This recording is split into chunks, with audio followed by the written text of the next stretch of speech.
It's already 2 years since we are working remotely, and everyone probably remembers that in the beginning it was really scary for some managers to let it go. Still now, this is business as usual, and as every usual way of working, it brings together with it some best practices that we need to know and apply. And our today's speaker, Alison, she is a leadership coach and organizational psychologist, and she will share with us some of those approaches that help to build accountability, to achieve accountability while working remotely with virtual teams. And I see now that my internet connection is a little bit lagging, but I hope that we will have good connection throughout the event. Welcome, Alison. The floor is yours. Perfect. Well, thank you so much for that really lovely introduction. Hi, everyone. Very happy to be here today with Team Litsky. I was talking to Alexander a little bit about how the name came about, and I thought it was a wonderful way to embrace his heritage. So I know that grabbing an hour from your very busy lives is not easy. So let's really make sure that what we're spending our time on today is worth your while. In that case, I'll really have to call on you after the presentation, when the kind of cameras go on and the video recording stops, to join in the discussion, because this way we can really use the collective wisdom of this group of very experienced leaders to actually share some ideas and best practices. But I'll get to sharing so we can get to discussing.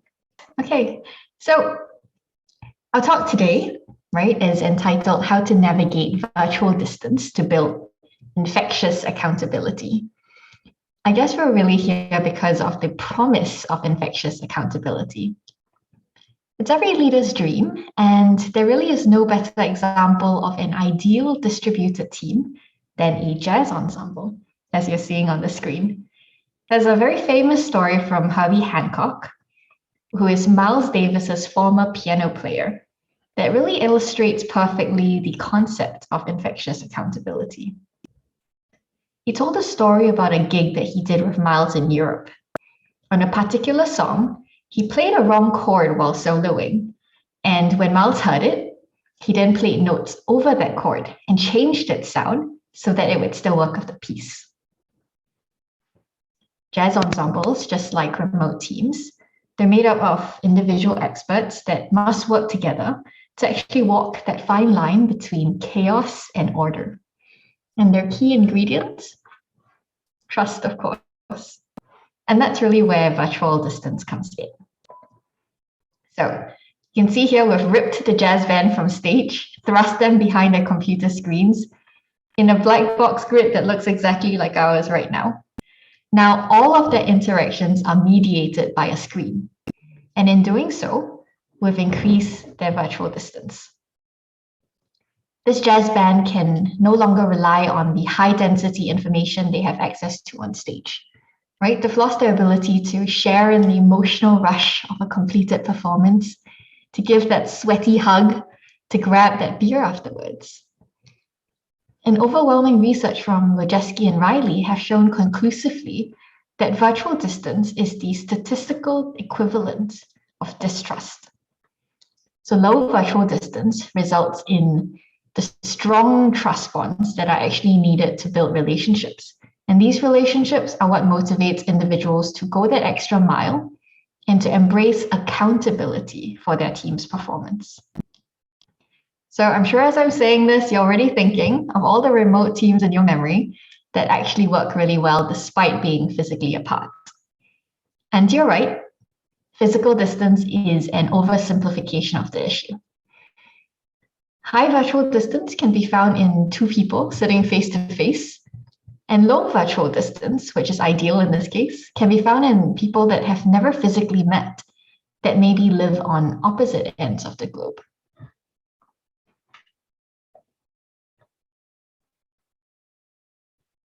So today, instead of just sharing, techniques that you can use to increase accountability in your teams, many of which I know you already probably use or have heard about, given kind of the profile of the people in this meetup, Instead, I would share a more nuanced way to think about virtual distance. In this way, I hope to support you to really better define what might be the root of the accountability issues within your teams. And once you know root cause, we can really talk about solutions.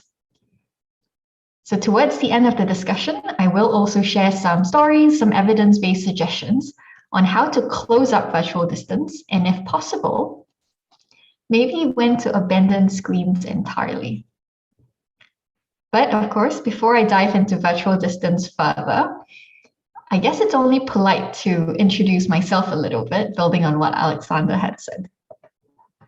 So hi, I'm Alison. I live in Berlin. As Alexander mentioned, I'm an organizational psychologist and a leadership coach, and I help leaders build high-performing teams.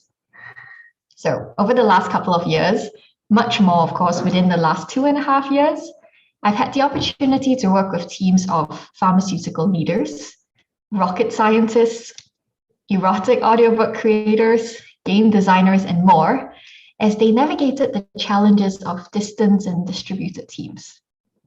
During this time, I found the concept of virtual distance by these two scientists, Lojeski and Riley, incredibly powerful for really understanding what's happening within your remote team.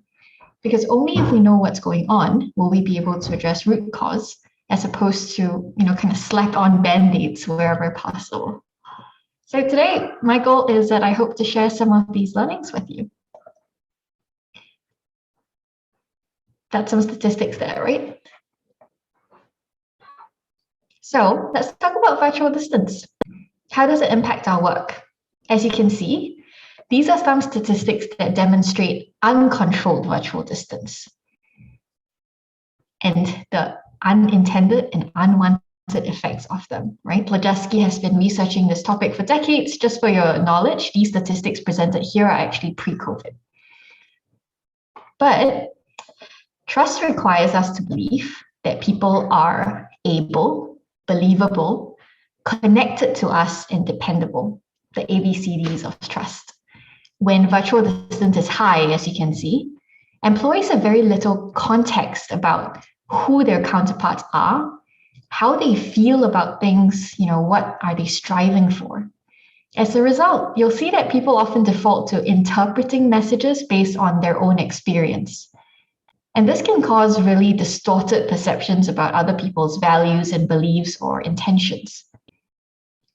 And many of you would have experienced already, these unintended effects really happen because virtual distance generates a shift in how people feel about themselves, about other people, and about their role in teams.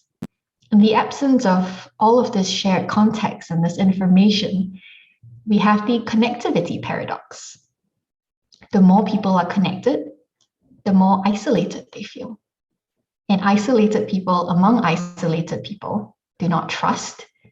They definitely don't take accountability for their team and their team outcomes, and they struggle to collaborate. Instead, they comply. And I think you'll see a lot of that, right? You give a task, they do it, but they don't go beyond that. Compliance does not result in infectious accountability.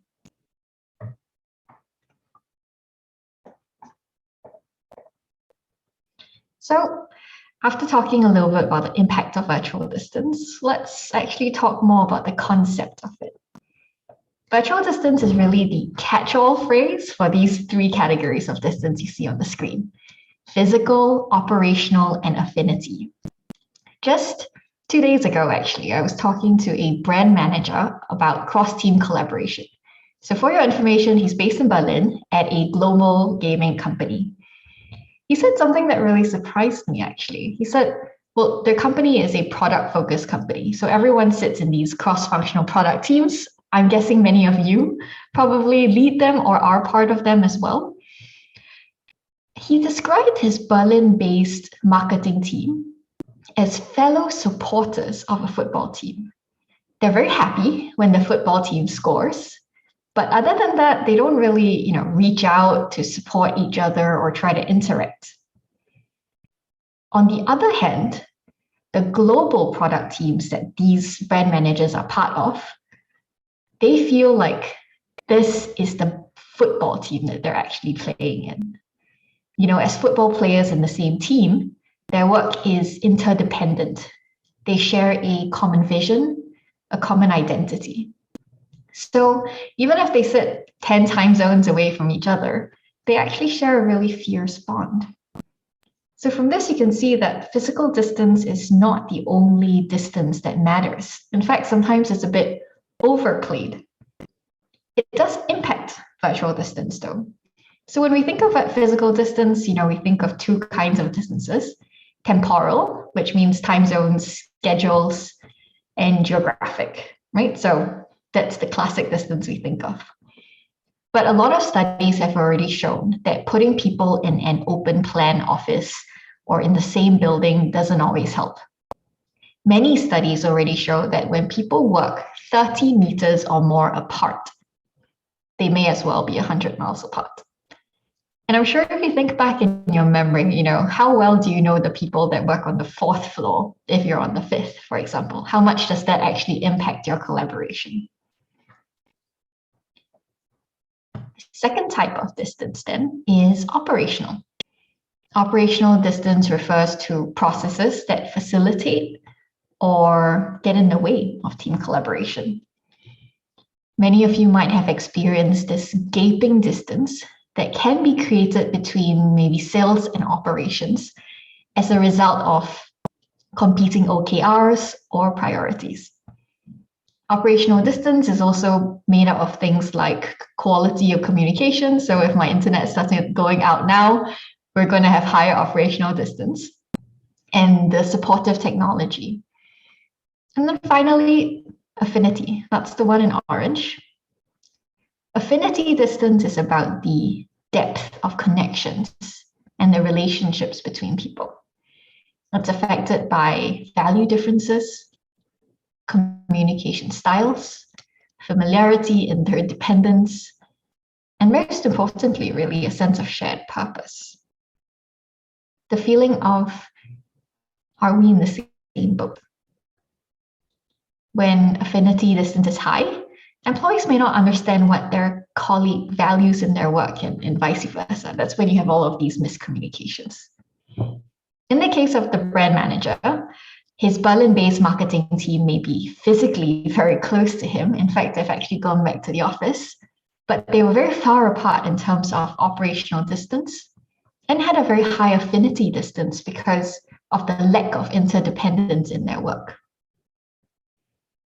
So maybe a question for you could write it in the chat, but which of these different distances do you actually think has the greatest effect on team outcomes like accountability, innovation, performance?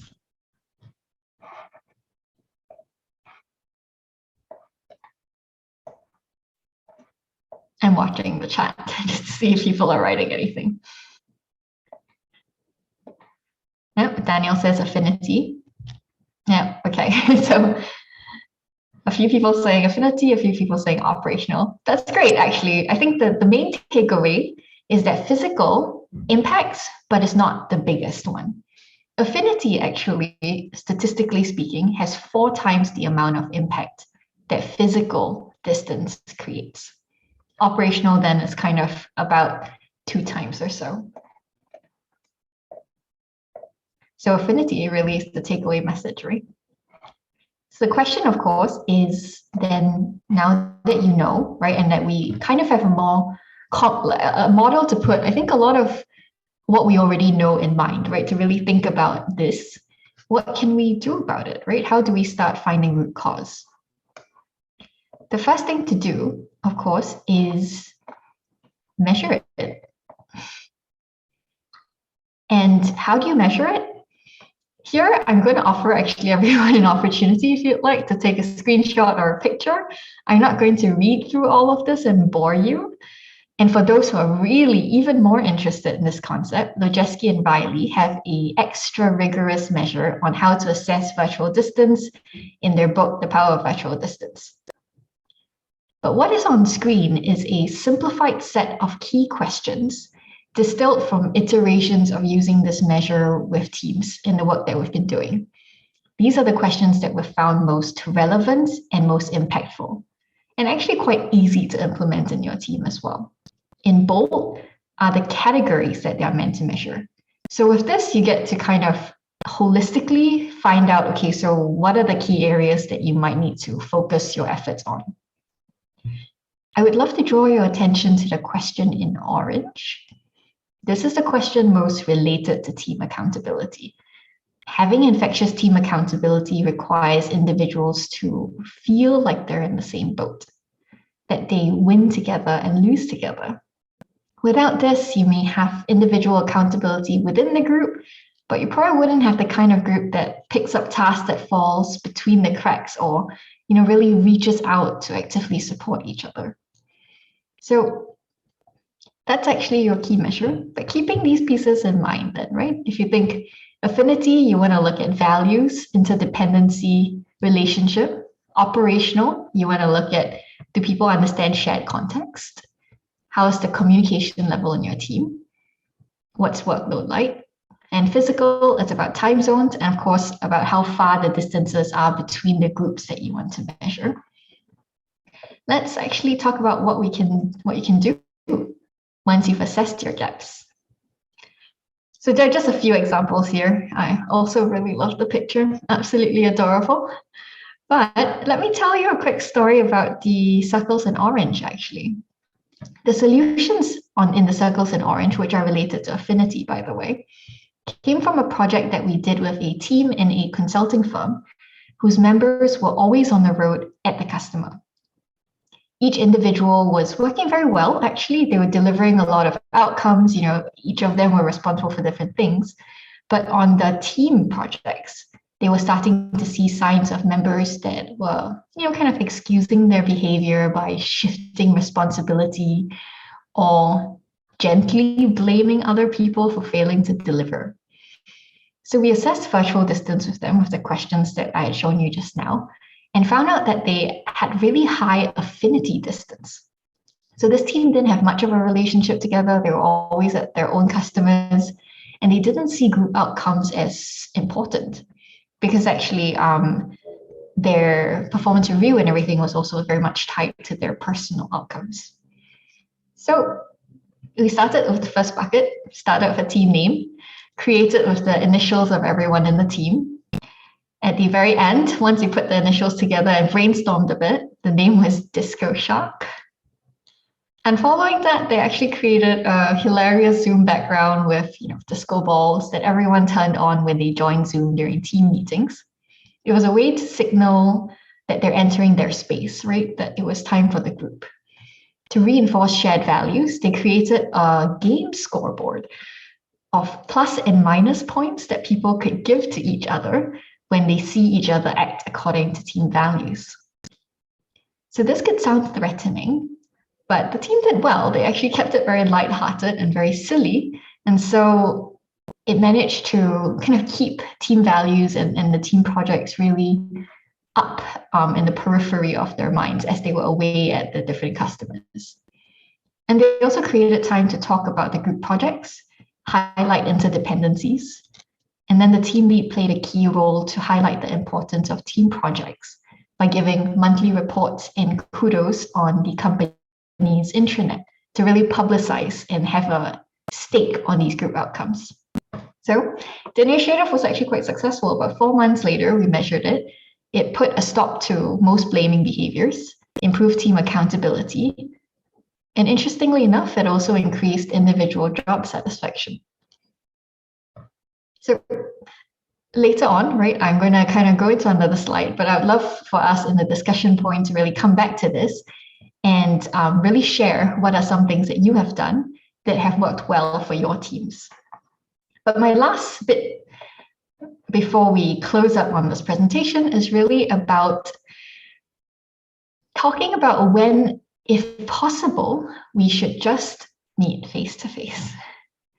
I know it's not possible for some teams, but if it is, if you think about given the way how project teams can form and then disperse and form again, depending on the structure that your company is following, the start of a project is really worth investing resources into to really get people to meet face-to-face. Because the team could already start work to close operational and affinity distance by getting to know each other better and actually building up these processes together. Another great time, of course, is when presenting project deliverables, especially those at critical milestones. These are great occasions where the group gets to create shared memories of success and purpose of working together on this presentation and wowing their audience or something like that. And they're also key for reducing then the affinity distance. Of course, when major problems need to be discussed, right? When your team is working on something really complex or really technical, it might actually save you resources to bring people face-to-face to be able to discuss a way forward. And finally, of course, super helpful when you have highly emotional conversations that you need to have, like performance reviews and career assessments. These require high context communication to really manage well. So here are some opportunities and times where maybe it would be good to meet face-to-face and abandon virtual distance altogether. But good, so that really actually brings me to the end, right? I kind of found this pug to be very adorable, but I'd love for us now to really, I guess, turn on our cameras and kind of join in the discussion and enrich everyone with regards to best practices. But thank you so much for your attention. Thank you very much, Alison, for the very insightful presentation. And I'm absolutely impatient to bring in the insights that you have shared into my work. Right now, I will enable the possibility for everyone to switch on their cameras and microphones and invite to join the discussion.